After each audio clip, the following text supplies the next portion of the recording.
సింహాచలం గోశాల ఆవరణలోని శబల భోజనాల పండుగ ఘనంగా జరిగింది.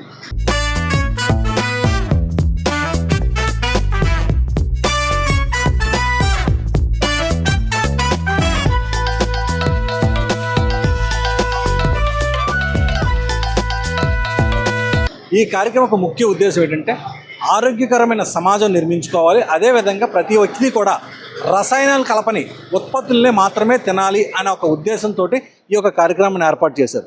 సేవ్ సంస్థ అనే ఒక సంస్థ ఈ కార్యక్రమాన్ని ఏర్పాటు చేయడం జరిగింది. ఈ కార్యక్రమంలోని ప్రకృతి ప్రేమికులు వేలాదిగా పాల్గొంటున్నారు. ముఖ్యంగా ఈ యొక్క కార్యక్రమం ద్వారాగా ఇప్పుడు మనం తింటున్న రసాయనాలు కలిపిన ఉత్పత్తులు ఏంటి, గతంలో మనం ఎటువంటి తినేవాళ్ళమని కూడా చాలా క్షుణ్ణంగా అందరికీ అర్థమయ్యేలా ఇక్కడ చెప్పడం జరుగుతుంది.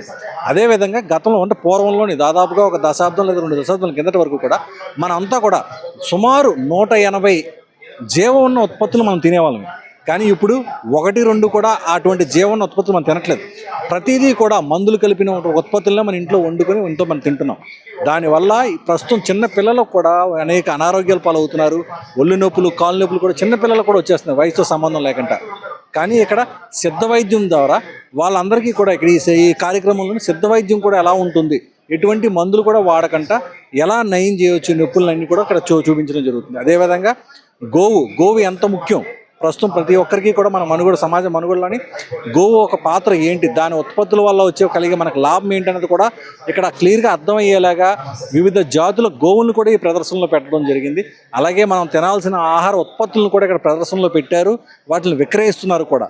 చాలామంది వచ్చిన ప్రకృతి ప్రేమికులంతా కూడా అవి ఎలా వండుకోవాలి, ఎలా తినాలనేది కూడా ప్రస్తుతం అందరికీ కూడా ఎక్స్ప్లెయిన్ చేసి చెప్పడం జరుగుతుంది. అదీ కాకుండా వచ్చిన ప్రతి ఒక్కరికి కూడా ప్రకృతి ప్రేమిలకు అందరూ కూడా భోజనాలు కూడా ఇక్కడ ఉచితంగా పెట్టడం కూడా జరుగుతుంది. చాలా ఇటువంటి రసాయనాలు కలపనేటువంటి భోజనాలు కూడా ఇక్కడ ఏర్పాటు చేయడం జరిగింది.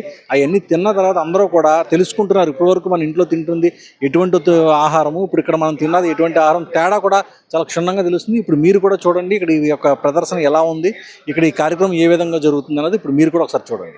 ఇప్పుడు మనతో పాటు పర్యావరణ నిపుణులు డాక్టర్ రత్నం గారు ఉన్నారు. సార్ చెప్పండి, అసలు ఈ యొక్క సబల కార్యక్రమం ఉద్దేశం ఏంటి? అసలు ప్రధానంగా ప్రతి ఒక్కరూ ప్రకృతి ఆధారంగా పంటలు పండించాలి, ప్రకృతి ఆధారంగానే జీవించాలి, మనం పర్యావరణ హితంగా ఉండాలి అనే ఆలోచనతో ఈరోజు సబలా భోజనాలు పండుగ అనేది చేస్తున్నాము. యాక్చువల్గా ఏంటంటే రామాయణంలోని బాలకాండలో ఈ సబలా భోజనాల ప్రస్తావన ఉంది. దాన్ని తీసుకొని అంటే కామధేను పుత్రిక సబలగా పేర్కొంటూ ఆమె చేసిన భోజనాలు అవన్నీ వంటలు వాటి గురించి వివరిస్తూ ఈరోజు ఈ కార్యక్రమం అన్నది డాక్టర్ ఆకుల చలపతిరావు, తర్వాత మన తులసి నేత్రాల సత్యనారాయణ గారు, అలాగే సేవ్ అనే సంస్థ నుంచి విజయరామ్ గారు వచ్చి ఈ కార్యక్రమం నిర్వహిస్తున్నారు. సేవ్ సంస్థ ఏంటంటే ఈ పొడమి పైన ఆ సమస్త జీవరాశిని కాపాడాలి, అట్లన్నీ పునరుజ్జీవింప చేయాలి, అంతరించిపోతున్న జాతులన్నింటినీ కాపాడాలనే ఆలోచనతో ఈ కార్యక్రమం చేపట్టింది. ప్రధానంగా ఈరోజు ఇక్కడ మనము రోజుకి 5,000 అనే ఆలోచనతో పెట్టడం జరిగింది. కానీ నిన్న ఒక్కరోజే దాదాపుగా 12,000 మందికి పైగా భోజనం చేశారు. ఈరోజు ఎంతమంది వస్తారో అన్నది చెప్పలేనిదిగా ఉంది. కానీ ఎంతమంది వచ్చినా భోజనాలు పెడదాము అనే ఆలోచనతోనే విజయరామ్ గారు, చలపతిరావు గారు, సత్యనారాయణ గారు నిలబడి చేస్తున్నారు.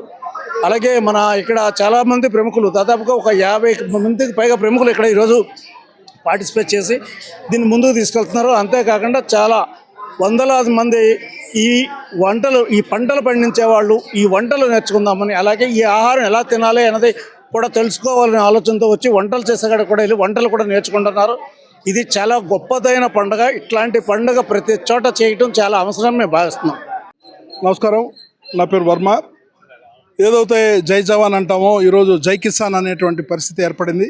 ఎందుకంటే వెనుకబడిన ప్రాంతాల్లో ఉత్తరాంధ్ర ఉంది. ఉత్తరాంధ్రలో రైతులకు భరోసా కల్పించాలి. ఉత్తరాంధ్రలో ప్రజలు కొనుగోలు శక్తి తక్కువగా ఉంటుంది. వాళ్ళు వైద్యం కన్నా ఆరోగ్యం ఏదైతే ఇంటేక్ చేసుకుంటారో, ఏదైతే తింటారో అది జీవం ఉన్నటువంటి విత్తనాలు, జీవం ఉన్నటువంటి కాయగూరలు వాడితే వాళ్ళు హాస్పిటల్కి వెళ్లకుండా వాళ్ళు ఆరోగ్యంగా ఉండే పరిస్థితి ఉంటుంది. కాబట్టి ఈరోజు భారతదేశంలోనే సన్నకారు ఉన్నటువంటి రైతులు ఏదైనా ఉందంటే ఉత్తరాంధ్ర. అలాంటి రైతాంగాన్ని ఆరోగ్యం పట్ల ముఖ్యంగా జీవం ఉన్నటువంటి తిండి గింజలు పండించేటువంటి రైతులకు భరోసా కల్పించాలని, ఎవరైతే పండించేటువంటి రైతుల్ని ఉపయోగించేటువంటి వినియోగదారులని ఒక వేదికగా ఈ సబలా కార్యక్రమం ఏర్పాటు చేయబడింది. సబలా కార్యక్రమం 1వ తేదీ నుంచి 5వ తేదీ వరకు జరుగుతూ ఉంది.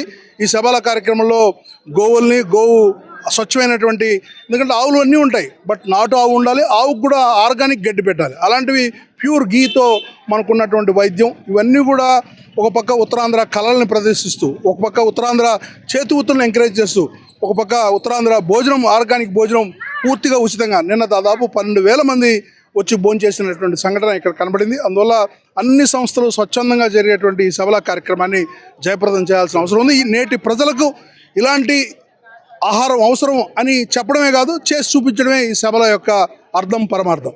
ఈ సభల భోజనాల పండుగలో భోజనం చేసేందుకు ప్రకృతి ప్రేమికులు పోటీ పడుతున్నారు. ఒకరు కాదు, ఇద్దరు కాదు, వేలాది మంది తరలి వస్తున్నారు ఈ ఒక కార్యక్రమం కోసం. నిజంగానే అసలు ఈ కార్యక్రమంలో భాగంగా ఈ భోజనాల పండుగలో అసలు ఏం పెడుతున్నారు వాళ్ళు ఆ భోజనాలు, అదేవిధంగా ఇక్కడ తాగే నీరు కూడా చాలా ప్రత్యేకంగా ఉంది. దీని గురించి ఇప్పుడు మనతో పాటు ఈ సభల భోజనాల పండుగ నిర్వాహకులు సత్యనారాయణ గారు ఉన్నారు. సార్ చెప్పండి, అసలు ఇక్కడ మీరు పెట్టే భోజనాలు ఏంటి, అలాగే తాగే నీరు కూడా ఎందుకు అంత రుచిగా ఉంటుంది? అయ్యా, ఇప్పుడు ఈ సభల అనేటటువంటి భోజనాల పండగ తాలూకు ఉద్దేశం, మెయిన్ ఉద్దేశం ఏంటంటే ప్రకృతి వ్యవసాయం చేసే రైతులకి, వినియోగదారులకి, అలాగే చేతివృత్తుల వారికి, వీళ్ళందరికీ అనుసంధానం అన్నమాట.